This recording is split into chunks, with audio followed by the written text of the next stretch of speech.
ধৈর্য তো অনেক ধরলাম, কি লাভটা হয়েছে? ধৈর্য তো অনেক ধরলাম, কি আমার উপকার হয়েছে? সহ্য করে কি জীবন যাবে নাকি? আপনার মনে এই প্রশ্ন যখন আসবে, আপনি বুঝে নেবেন এটা আপনার মনের প্রশ্ন নয়, এটা শয়তানের প্রশ্ন আপনার মনের মধ্যে ঢুকাই দিচ্ছে, যেন আপনি অধৈর্য হয়ে আঘাত করে ফেলেন। কারণ মিস্টার শয়তান ভালো করে জানে আল্লাহকে পাওয়াই হচ্ছে বান্দার কাজ, আর আল্লাহকে পাওয়ার জন্য বান্দার যতগুলা কাজ আছে সবচাইতে হাই লেভেলের অন্যতম একটা কাজের নাম হচ্ছে ধৈর্য। তো ধৈর্য দিলে তো আরো আপনাকে কাছে টেনে নিবে, ইতে তো ফেটরার। সেজন্য ও চায় না কেউ ধৈর্য ধরুক, সেজন্য বলে যে বহুত ধৈর্যস্ত আর কি ধরিবি। শয়তানের বলাটাকে আমরা মনে করি আমাদের মনের বলা, এটা আসলে বুঝতে হবে কোনটা আমাদের মনের বলা, কোনটা শয়তানের বলা। এবার আপনি শয়তানের কথাটা শুনে ছোট ভাইরে দইলা কলার সাই দইলা মাইরা দিয়েছেন, নাক একটা ফাটাই দিয়েছেন। কার কথা শুনে? জোরে বলতে হবে, কার কথা শুনে? তাহলে দোষীকে শয়তান, দোষীকে। এবার যখন আপনার হাটাজারির পুলিশ আসলো, পুলিশ এসে যখন আপনাকে গ্রেফতার করতে চাচ্ছে, আপনি বলবেন যে স্যার আমার কোনো দোষ নাই, উইতের দোষ। কার? শয়তানে হবু দাঁড়িয়ে কি জিরে, আমি কি বুঝাতে পারছি? ঠিক একই ক্যারেক্টারটা শয়তান হাসরের ময়দানেও করবে। আমরা যখন বলবো আল্লাহ নামাজ শয়তানে পড়তে দেয় নাই, শয়তান ডাইরেক্ট উল্টে যাবে। আমি কি বুঝাতে পারছি আমার যুবক ভাইদেরকে কথা? ও একটা দোষও নিবে না, ও বলবে যে আল্লাহ ও আমার কথা শুনবে কেন? তুমি না খাওয়া, ও তো তোমার কথা শোনা দরকার ছিল, আমি তো ওরে খাওয়াই না, ও আমার কথা শুনলো কেন? ডাইরেক্ট পোল্টি মারবে। তো যে পোল্টি মারবে তার দলে যাওয়ার কোনো দরকার। সেজন্য মনে রাখবেন, যেখানেই আপনার বিপদ আসবে মনে রাখবেন ধৈর্য ধরার নিয়ামত আল্লাহ আপনাকে দিচ্ছে। কেন? আল্লাহ আপনাকে গুনাহ মাফ করাতে চাচ্ছে, আল্লাহ আপনাকে জান্নাত দিতে চাচ্ছে, আল্লাহ আপনাকে কাছে টানতে চাচ্ছে। মনে রাখবেন, যাকে রব ভালোবাসে বেশি তাকে কষ্ট দেয় বেশি, যাকে রব ভালোবাসতে চাই বেশি মুসিবতে ফেলে বেশি। আল্লাহ তুমি ভালোবাসলে কষ্ট দাও কেন? তুমি ভালোবাসলে মুসিবত দাও কেন? তুমি ভালোবাসলে ক্ষুধার যন্ত্রণাটা কেন হবে? তুমি ভালোবাসলে আল্লাহ তৃষ্ণার যন্ত্রণা কেন হবে? তুমি না রাজ্জাক, তুমি তো সবকিছু রিজিক দাতা, তাহলে তোমাকে ভালোবেসে তুমি আমাকে ভালোবাসলে কেন আমার ক্ষুধার যন্ত্রণা, কেন আমার তৃষ্ণার যন্ত্রণা? রব্বে করিম বলে আমি চাই না সাময়িক এই 2 দিনের খাবার খেয়ে আমার ভালোবাসার বান্দাটা বেঁচে থাকুক, আমি চাই তো তোরে জান্নাতের ফল খাওয়াতে। এবার বলেন ধৈর্য কখন ধরে? বিপদ যখন আসে। ধৈর্য কখন ধরে?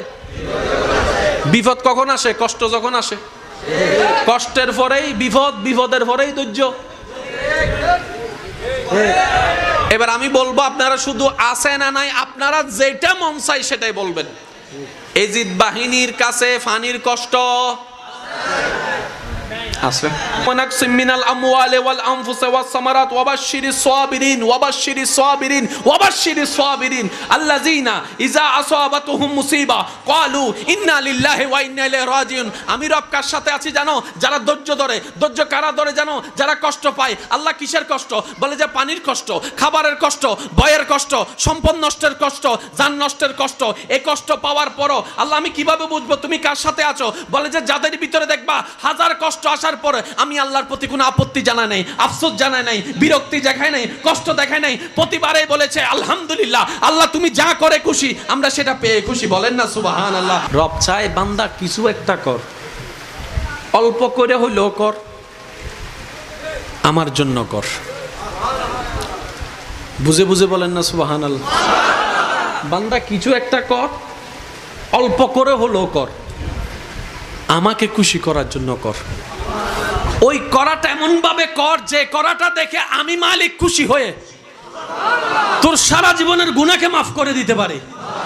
আর আমি যদি মাফ করে দিই তোকে জাহান্নামে নেওয়ার ক্ষমতার কারণে জান্নাত তোর হয়ে যাবে। ওয়াকিয়া সবারই জানা, মুসা নবীর একজন পাপী উম্মত মরণের আগে শুধু কুকুরকে পানি খাওয়াইছে। তো মুসা নবীর উম্মতের জন্য যদি রব এত দয়াবান হয়, আমরা তো আল্লাহর হাবিবুল্লাহ নবীর উম্মত, আমাদের জন্য আল্লাহর দয়া আরো বেশি। কথা বলেন ঠিক কিনা? সেজন্য আজকে থেকে দোষ দিব আমরা সবসময় নিজের। ব্যর্থ হয়েছি আমার দোষ। জোরে বলেন না রে ভাই, ব্যর্থ হয়েছি আমার দোষ। লাভ চান না লস চান? একটা আওয়াজ দেন, লাভ চান না লস চান? আল্লাহ আমাদের সবাইকে একটু বুঝার তৌফিক দান করুন। ও আল্লাহ, তোমাকে খুশি করার মতো কোনো আমল এখনো পর্যন্ত আমরা কেউ করতে পারি নাই, কেউ পারি নাই। তো তোমার কাছে একটাই ফরিয়াদ, মওলা আমাদের উপর তুমি নারাজ হইও না, আমাদেরকে তুমি ফেলে দিও না। আমরা তোমার বান্দা মওলা, তোমার বান্দা। আল্লাহ যতই ভুল করি তোমারই তো বান্দা। তুমি ফেলে দিলে তো কোথাও যাওয়ার আর ঠাঁই নাই আমাদের। আল্লাহ আজকের এই মাহফিল থেকে আমাদেরকে তোমার প্রিয় বান্দা হওয়ার জন্য, দুনিয়া এবং আখেরাতে জিতার জন্য যা যা গুণ অর্জন করা দরকার আমাদের সবার ভিতরে সেই গুণগুলো তুমি দয়া করে দান করে দাও। আমিনের আওয়াজ আর একটু বড় হলে সুন্দর হতো। আল্লাহ তোমার প্রিয় বান্দা হিসেবে আমাদেরকে কবুল করে নাও। তোমার নবীর প্রিয় উম্মত হয়ে কবরে যাওয়ার তৌফিক দান করো। আপনাদের কি কষ্ট হচ্ছে ভাইয়া? ইউসুফ নবীর ভাইয়ের প্ল্যানিং কি ছিল? ইউসুফ আল্লাহ পাক বলে যে এখনো দিন বাকি আছে, এখনো দিন। এবার দেখেন ইউসুফ নবীকে ওখান থেকে নেওয়ার পরে, তোলার পরে যা যা সব কি জানেন আপনারা, শুধু মনে করিয়ে দিচ্ছি। ওনাকে একজনে কিনলো, কিনার পরে বলে যে বাজারে তুল, বিক্রি করব। কি হিসেবে? গোলাম হিসেবে। ইউসুফ নবীকে বাজারে তোলা হয়েছে কি হিসেবে? সবাই বলে না কি হিসেবে? গোলাম হিসেবে, চাকর হিসেবে। জগৎ ওনাকে চাকর বানায় প্রেজেন্ট করেছে। রব বলে যে আমার প্ল্যানিং আলাদা, আমার প্ল্যানিং আলাদা। তোরা আজকে যাকে চাকর গোলাম হিসেবে দেখছিস ওকে আমি বাদশাহীর আসনে বসাবো। বান্দার প্ল্যানিং দেখেন, আল্লাহর প্ল্যানিং দেখেন। এবার আসেন, আরে মা মনোযোগ মনোযোগ মনোযোগ। ইউসুফ নবী বাজারে তুলছে কি হিসাবে ভাইয়া? সম্মান না অসম্মান? অসম্মান বলে না, সম্মান না অসম্মান? আমাদের শিকার জানার দরকার, এগুলো শিখে শিখে জীবনের সাথে মিলাই বুদ্ধি করে কাজ করার দরকার। এবার দেখেন আল্লাহর প্রিয় নবী ইউসুফ নবীকে যে গোলাম বানাচ্ছে আল্লাহ দেখে নাই? আল্লাহ দেখেও কি হয়ে আছেন? আল্লাহ চুপ হয়ে থাকা মানে আল্লাহ আপনার সাথে নাই নয়, আছে। আপনার দুশমনকে একটু সময় দিচ্ছে যে ফিরে আসার জন্য। ফেরাউন যখন বলছে আমি আল্লাহ, আল্লাহ শুনছে, সাথে সাথে গার মটকায় দিতে পারতো। আল্লাহ বলে যে না, আজকে যদি তাকে সাথে সাথে সাদা দিই, সে হাসরের ময়দানে আমারে বলবে আল্লাহ আমি তো ভুল করছিলাম, তুমি তো আমাকে ফিরে আসার জন্য সময় দাও নাই, টাইম দাও নাই। এই কথা যেন বলতে না পারে, আমি তার বছরের পর বছর টাইম দিয়েছি ফিরে আসার জন্য। সেই ফেরাউন যদি মরণের একদিন আগেও বলতো আল্লাহ যা করছি ভুল করছি, আমি রহমান তারে মাফ করে দিতে রাজি আছি। কিন্তু সে তো আসে নাই, গাদ্দারি করছে। ভাই আমার কথা কি বুঝতেছেন আপনারা? এবার আসেন, ইউসুফ নবীকে জগতে কি বানাইছে? সম্মান দিল না অসম্মান? আল্লাহ পাক বলে যে এখনো আমারটা বাকি আছে। এবার দেখেন হেকমত কিভাবে ঘুরতেছে।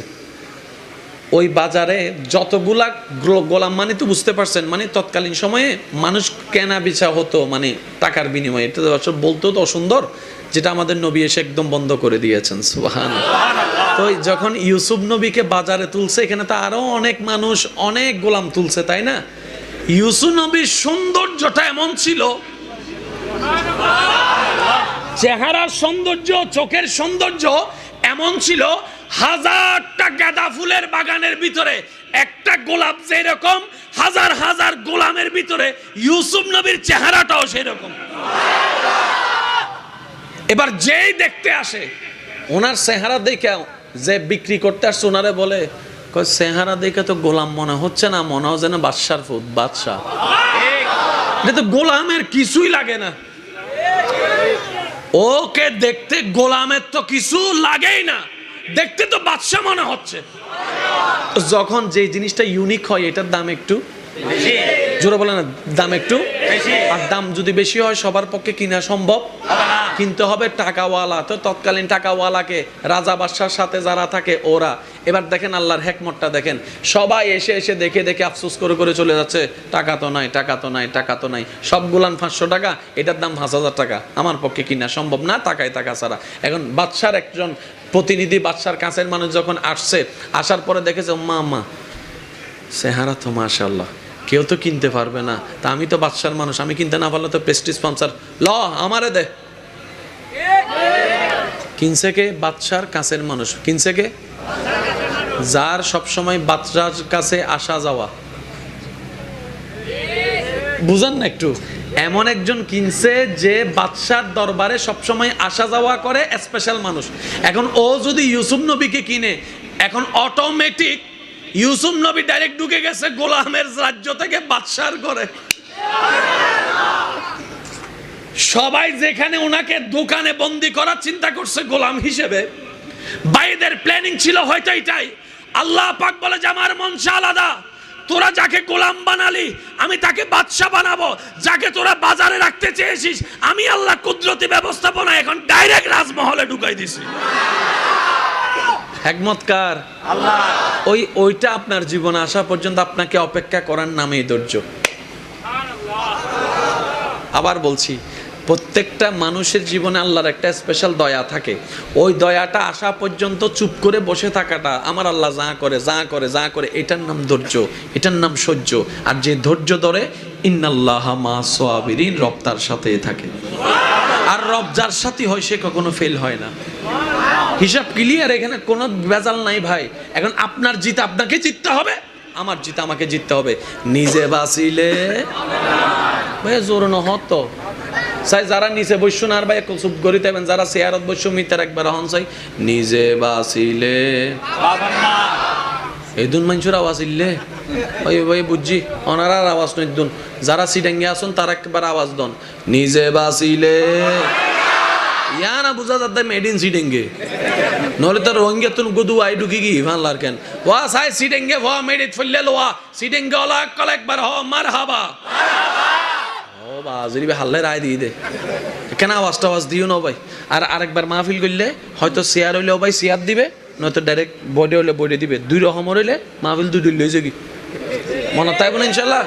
এত মানে দুই লেভেলে রয়েছে কি আমরা বুঝুন ফল কি হয় ইনশাল্লাহ। আমরা তো খেয়াল লাগবেন ইনশাল্লাহ। ডর করে একবার হন না মারহাবা। এখন ইউসুফ নবী চলে গেছে কোথায়? যেখানে যেতে ঢুকতে পারে সবাই, যেখানে গিয়ে বাহিরে দাঁড়ায়, আল্লাহ ইউসুফ নবীরে ঢুকে দিছে ঘরের ভিতরে। ভাই একটু জোরে বলেন না সুবহানাল্লাহ। এবার যে কিনছে কিনে পড়ছে আরেক বিপদে। ইউসুফ নবীরে যে দেখে এত সুন্দর কা ইবে হতো নেই, এত সুন্দর কা দাম হতো, এত সুন্দর কা দাম হতো। বুঝতেছেন তো বিষয়টা? হইতে হইতে বিরক্ত হয়ে গিয়ে শেষ পর্যন্ত দিতে হত ওয়া কাহাজ গর সাদল্ল এইবারে ডাহি গেল। ভাইয়া সাদর দিহারে কি দেয়, কিনলেইবে কি দেয়, বেশি কি দেয়। একখানা মাইকুর আওয়াজ জানা যার একখানা উনিবেন চাদর দিয়ে কারে ডাকছে কেন? ইউসুফ নবীর সমস্যা কি? তার মানে চাদরে ডাকে কারা? যারা সুন্দর। বোরকা পরে কারা? যারা সুন্দর। পর্দা করবে কারা? যারা সুন্দর। আর যারা বলে যে আমরা সুন্দর নাই, পর্দা করারও দরকার নাই। সুবহানাল্লাহ। হরিণ ধৈর্য তো অনেক ধরলাম, কি লাভটা হয়েছে? ধৈর্য তো অনেক ধরলাম, কি আমার উপকার হয়েছে? সহ্য করে কি জীবন যাবে নাকি? আপনার মনে প্রশ্ন যখন আসবে আপনি বুঝে নেবেন এটা আপনার মনের প্রশ্ন নয়, এটা শয়তানের প্রশ্ন আপনার মনের মধ্যে ঢুকাই দিচ্ছে, যেন আপনি অধৈর্য হয়ে আঘাত করে ফেলেন। কারণ মিস্টার শয়তান ভালো করে জানে আল্লাহকে পাওয়াই হচ্ছে বান্দার কাজ। আর আল্লাহকে পাওয়ার জন্য বান্দার যতগুলা কাজ আছে সবচাইতে হাই লেভেলের অন্যতম একটা কাজের নাম হচ্ছে ধৈর্য। তো ধৈর্য দিলে তো আর আপনাকে কাছে টেনে নিবে, ইতের তো ফেটর। সেজন্য ও চায় না কেউ ধৈর্য ধরুক। সেজন্য বলে যে বহুত ধৈর্যস্ত আর কি ধরিবি। শয়তানের বলাটাকে আমরা মনে করি আমাদের মনের বলা। এটা আসলে বুঝতে হবে কোনটা আমাদের মনের বলা, কোনটা শয়তানের বলা। এবার আপনি শয়তানের কথাটা শুনে ছোট ভাইরে দইলা কলার সাই দইলা মাইরা দিয়েছেন, নাক একটা ফাটাই দিয়েছেন। কার কথা শুনে? জোরে বলতে হবে, কার কথা শুনে? তাহলে দোষীকে? শয়তান। দোষীকে? এবার যখন আপনার হাটাজারির পুলিশ আসলো, পুলিশ এসে যখন আপনাকে গ্রেফতার করতে চাচ্ছে, আপনি বলবেন যে স্যার আমার কোনো দোষ নাই, উইতের দোষ। কার? শয়তানে হবু দাঁড়ি কি জিরে। আমি কি বুঝাতে পারছি? ঠিক একই ক্যারেক্টারটা শয়তান হাসরের ময়দানেও করবে। আমরা যখন বলবো আল্লাহ নামাজ শয়তানে পড়তে দেয় নাই, শয়তান ডাইরেক্ট উল্টে যাবে। আমি কি বুঝাতে পারছি আমার যুবক ভাইদেরকে কথা? ও একটা দোষও নিবে না, ও বলবে যে আল্লাহ ও আমার কথা শুনবে কেন? তুমি না খাওয়া, ও তো তোমার কথা শোনা দরকার ছিল, আমি তো ওরে খাওয়াই না, ও আমার কথা শুনলো কেন? ডাইরেক্ট পোল্টি মারবে। তো যে পোল্টি মারবে তার দলে যাওয়ার কোনো দরকার। সেজন্য মনে রাখবেন যেখানেই আপনার বিপদ আসবে মনে রাখবেন ধৈর্য ধরার নিয়ামত আল্লাহ আপনাকে দিচ্ছে। কেন? আল্লাহ আপনাকে গুনাহ মাফ করাতে চাচ্ছে, আল্লাহ আপনাকে জান্নাত দিতে চাচ্ছে, আল্লাহ আপনাকে কাছে টানতে চাচ্ছে। মনে রাখবেন, যাকে রব ভালোবাসে বেশি তাকে কষ্ট দেয় বেশি, যাকে রব ভালোবাসতে চায় বেশি মুসিবতে ফেলে বেশি। আল্লাহ তুমি ভালোবাসলে কষ্ট দাও কেন? তুমি ভালোবাসলে মুসিবত দাও কেন? তুমি ভালোবাসলে ক্ষুধার যন্ত্রণাটা কেন হবে? তুমি ভালোবাসলে আল্লাহ তৃষ্ণার যন্ত্রণা কেন হবে? তুমি না রাজ্জাক, তুমি তো সবকিছু রিজিক দাতা। তাহলে তোমাকে ভালোবেসে তুমি আমাকে ভালোবাসলে কেন আমার ক্ষুধার যন্ত্রণা, কেন আমার তৃষ্ণার যন্ত্রণা? রব্বে করিম বলে, আমি চাই না সাময়িক এই 2 দিনের খাবার খেয়ে আমার ভালোবাসার বান্দাটা বেঁচে থাকুক, আমি চাই তো তোরে জান্নাতের ফল খাওয়াতে। এবার বলেন, ধৈর্য কখন ধরে? বিপদ যখন আসে। ধৈর্য কখন ধরে? বিপদ কখন আসে? কষ্ট যখন আসে। কষ্টের পরেই বিপদ, বিপদের পরেই ধৈর্য। এবার আমি বলবো, আপনারা শুধু আছে না নাই, আপনারা যেটা মন চাই সেটাই বলবেন। এজিদ বাহিনীর কাছে ফানির কষ্ট আছে। ওয়ানাকসিম মিনাল আমওয়ালি ওয়াল আনফুসি ওয়াস সামারাত ওয়াবাশশিরিস সাবিরিন ওয়াবাশশিরিস সাবিরিন ওয়াবাশশিরিস সাবিরিন আল্লাযিনা ইযা আসাবাতুহুম মুসিবা ক্বালু ইন্না লিল্লাহি ওয়া ইন্না ইলাইহি রাজিউন। আমি রব কার সাথে আছি জানো? যারা ধৈর্য ধরে। ধৈর্য কারা ধরে জানো? যারা কষ্ট পায়। আল্লাহ কিসের কষ্ট? বলে যে পানির কষ্ট, খাবারের কষ্ট, ভয়ের কষ্ট, সম্পদ নষ্টের কষ্ট, জান নষ্টের কষ্ট। এই কষ্ট পাওয়ার পরও আল্লাহ আমি কিভাবে বুঝবো তুমি কার সাথে আছো? বলে যে যাদের ভিতরে দেখবা হাজার কষ্ট আসার পরে আমি আল্লাহর প্রতি কোনো আপত্তি জানাই নাই, আফসোস জানাই নাই, বিরক্তি দেখাই নাই, কষ্ট দেখাই নাই, প্রতিবারেই বলেছে আলহামদুলিল্লাহ, আল্লাহ তুমি যা করে খুশি, আমরা সেটা পেয়ে খুশি। বলেন না সুবহানাল্লাহ। রব চায় বান্দা কিছু একটা কর, অল্প করে হইলেও কর, আমার জন্য কর। বুঝে বুঝে বলেন না সুবহানাল্লাহ। বান্দা কিছু একটা কর, অল্প করে হলেও কর, আমাকে খুশি করার জন্য কর। ওই করাটা এমন ভাবে কর যে করাটা দেখে আমি মালিক খুশি হয়ে তোর সারা জীবনের গুনাহকে মাফ করে দিতে পারি। আর আমি যদি মাফ করে দিই, তোকে জাহান্নামে নেওয়ার ক্ষমতার কারণে জান্নাত তোর হয়ে যাবে। ওয়াকিয়া সবারই জানা, মুসা নবীর একজন পাপী উম্মত মরণের আগে শুধু কুকুরকে পানি খাওয়াইছে। তো মুসা নবীর উম্মতের জন্য যদি রব এত দয়াবান হয়, আমরা তো আল্লাহর হাবিবুল্লাহ নবীর উম্মত, আমাদের জন্য আল্লাহর দয়া আরো বেশি। কথা বলেন ঠিক কিনা? সেজন্য আজকে থেকে দোষ দিব আমরা সবসময় নিজের। ব্যর্থ হয়েছি, আমার দোষ। জোরে বলেন না রে ভাই, ব্যর্থ হয়েছি, আমার দোষ। লাভ চান না লস চান? একটা আওয়াজ দেন, লাভ চান না লস চান? আল্লাহ আমাদের সবাইকে একটু বুঝার তৌফিক দান করুন। ও আল্লাহ, তোমাকে খুশি করার মতো কোনো আমল এখনো পর্যন্ত আমরা কেউ করতে পারি নাই, কেউ পারি নাই। তো তোমার কাছে একটাই ফরিয়াদ, মওলা আমাদের উপর তুমি নারাজ হইও না, আমাদেরকে তুমি ফেলে দিও না। আমরা তোমার বান্দা মওলা, তোমার বান্দা। আল্লাহ যতই ভুল করি তোমারই তো বান্দা, তুমি ফেলে দিলে তো কোথাও যাওয়ার আর ঠাঁই নাই আমাদের। আল্লাহ আজকের এই মাহফিল থেকে আমাদেরকে তোমার প্রিয় বান্দা হওয়ার জন্য, দুনিয়া এবং আখিরাতে জিতার জন্য যা যা গুণ অর্জন করা দরকার আমাদের সবার ভিতরে সেই গুণগুলো তুমি দয়া করে দান করে দাও। আমিনের আওয়াজ আর একটু বড় হলে সুন্দর হতো। আল্লাহ তোমার প্রিয় বান্দা হিসেবে আমাদেরকে কবুল করে নাও, তোমার নবীর প্রিয় উম্মত হয়ে কবরে যাওয়ার তৌফিক দান করো। আপনাদের কি কষ্ট হচ্ছে ভাইয়া? ইউসুফ নবীর ভাইয়ের প্ল্যানিং কি ছিল? ইউসুফ আল্লাহ পাক বলে যে এখনো দিন বাকি আছে, এখনো দিন।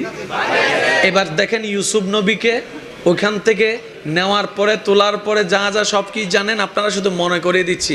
ওনাকে একজনে কিনলো, কিনার পরে বলে যে বাজারে তুল, বিক্রি করব। কি হিসেবে? গোলাম হিসেবে। ইউসুফ নবীকে বাজারে তোলা হয়েছে কি হিসাবে? সবাই বলে না কি হিসেবে? গোলাম হিসেবে, চাকর হিসেবে। জগৎ ওনাকে চাকর বানাই প্রেজেন্ট করেছে। রব বলে যে আমার প্ল্যানিং আলাদা, আমার প্ল্যানিং আলাদা। তোরা আজকে যাকে চাকর গোলাম হিসেবে দেখছিস, ওকে আমি বাদশাহীর আসনে বসাবো। বান্দার প্ল্যানিং দেখেন, আল্লাহর প্ল্যানিং দেখেন। এবার আসেন, ওইসব আরে মা, মনোযোগ মনোযোগ মনোযোগ। ইউসুফ নবী বাজারে তুলছে কি হিসাবে ভাইয়া? সম্মান না অসম্মান? অসম্মান বলে না, সম্মান না অসম্মান। আমাদের শিকার জানার দরকার, এগুলো শিখে শিখে জীবনের সাথে মিলাই বুদ্ধি করে কাজ করার দরকার। এবার দেখেন আল্লাহর প্রিয় নবী ইউসুফ নবীকে যে গোলাম বানাচ্ছে আল্লাহ দেখে নাই? আল্লাহ দেখেও কি হয়ে আছেন? আল্লাহ চুপ হয়ে থাকা মানে আল্লাহ আপনার সাথে নাই নয়, আছে। আপনার দুশমনকে একটু সময় দিচ্ছে যে ফিরে আসার জন্য। ফেরাউন যখন বলছে আমি আল্লাহ, আল্লাহ শুনছে, সাথে সাথে গার মটকায় দিতে পারতো। আল্লাহ বলে যে না, আজকে যদি তাকে সাথে সাথে সাদা দিই, সে হাসরের ময়দানে আমারে বলবে আল্লাহ আমি তো ভুল করছিলাম, তুমি তো আমাকে ফিরে আসার জন্য সময় দাও নাই, টাইম দাও নাই। এই কথা যেন বলতে না পারে, আমি তার বছরের পর বছর টাইম দিয়েছি ফিরে আসার জন্য। সেই ফেরাউন যদি মরণের একদিন আগেও বলতো আল্লাহ যা করছি ভুল করছি, আমি রহমান তারে মাফ করে দিতে রাজি আছি। কিন্তু সে তো আসে নাই, গাদ্দারি করছে। ভাই আমার কথা কি বুঝতেছেন আপনারা? এবার আসেন, ইউসুফ নবীকে জগতে কি বানাইছে? সম্মান দিলেন অসম্মান? আল্লাহ পাক বলে যে এখনো আমারটা বাকি আছে। এবার দেখেন হেকমত কিভাবে ঘুরতেছে। ওই বাজারে যতগুলা গোলাম, মানে তো বুঝতে পারছেন, মানে তৎকালীন সময়ে মানুষ কেনা বেচা হতো মানে টাকার বিনিময়ে। এটা বলতেও তো অসুন্দর, যেটা আমাদের নবী এসে একদম বন্ধ করে দিয়েছেন। সুবহানাল্লাহ। তো যখন ইউসুফ নবীকে বাজারে তুলছে, এখানে তো আরো অনেক মানুষ অনেক গোলাম তুলছে, তাই না? ইউসুফ নবীর সৌন্দর্যটা এমন ছিল, চেহারার সৌন্দর্য, চোখের সৌন্দর্য এমন ছিল, হাজারটা গাঁদা ফুলের বাগানের ভিতরে একটা গোলাপ যেরকম, হাজার হাজার গোলামের ভিতরে ইউসুফ নবীর চেহারাটাও সেরকম। এবার যেই দেখতে আসে, ওনার চেহারা দেখে যে বিক্রি করতে আসছে ওনারে বলে, চেহারা দেখে তো গোলাম মনে হচ্ছে না, মনে হয় যেন বাদশার ফুট, বাদশাহ। এটা তো গোলামের কিছুই লাগে না, ওকে দেখতে গোলামের তো কিছু লাগেই না, দেখতে তো বাদশা মনে হচ্ছে। যখন যে জিনিসটা ইউনিক হয় এটার দাম একটু জোরে বলে না, দাম একটু, আর দাম যদি বেশি হয় সবার পক্ষে কিনা সম্ভব, কিনতে হবে টাকাওয়ালা। তো তৎকালীন টাকাওয়ালাকে রাজা বাদশার সাথে যারা থাকে ওরা।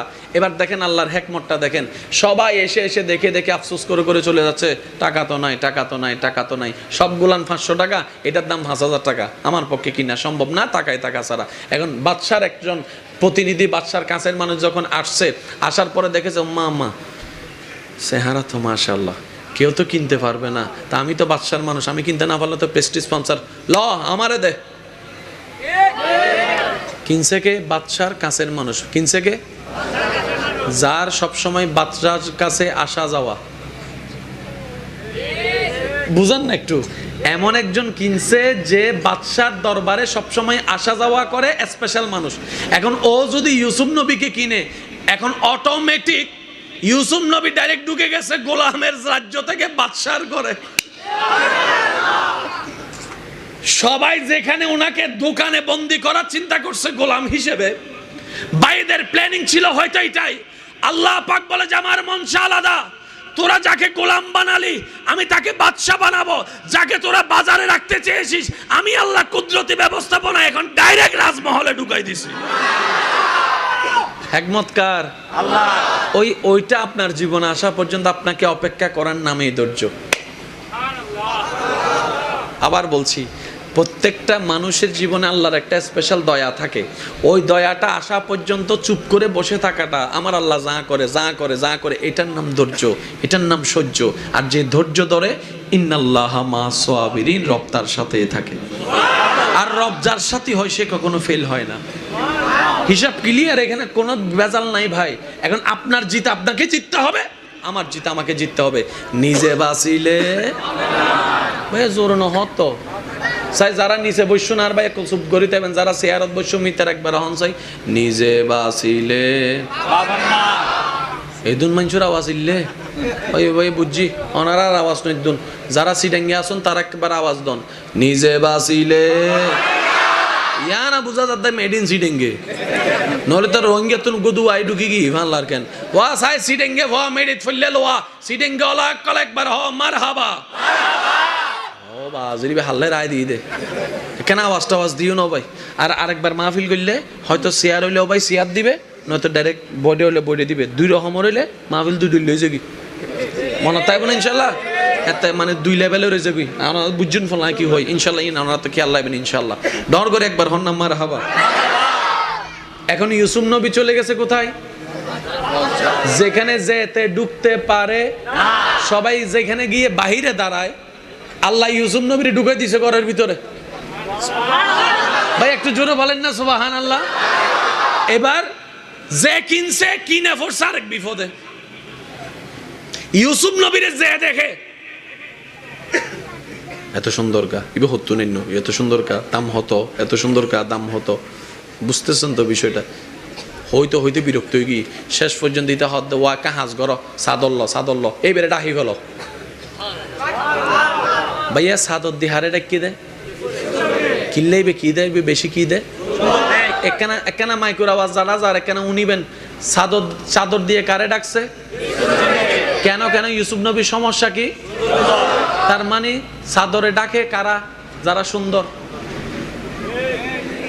বোরকা পরে কারা? যারা সুন্দর। পর্দা করবে কারা? যারা সুন্দর। আর যারা বলে যে আমরা সুন্দর নাই, পর্দা করারও দরকার নাই। সুবহানাল্লাহ। হরিণ